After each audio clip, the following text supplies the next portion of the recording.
Hey guys, and welcome back to this channel. In this video I'll be showing you guys how you can create this like moving image video edit in a newspaper or a magazine. I am going to use a newspaper for this one.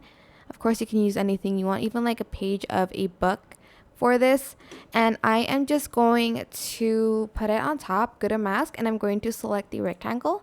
Then I'm going to select the reverse, and I'm just going to try to mask this out as much as I can. It's a little bit tricky, I must say. Then I'm going to simply add a video underneath that. Let's see which one I should put. What is this? Okay, maybe like this one. And I'm just going to scale it down a little bit as well, and I'm just going to place it here.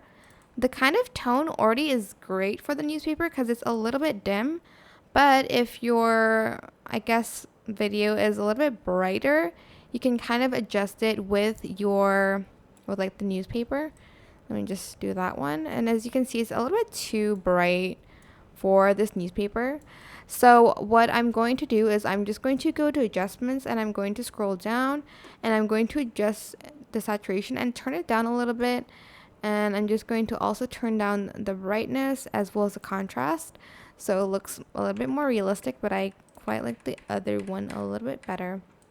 So yeah, that is it. I hope this tutorial was helpful for you guys. Don't forget to like, comment, share, and also subscribe to this channel if you haven't done that already. If you have any more questions, just leave it in the comment section down below. I will try my best to answer them all for you guys. And if you found this video helpful, please click the thanks button above the description box down below. Hold on, let me just edit this a little bit.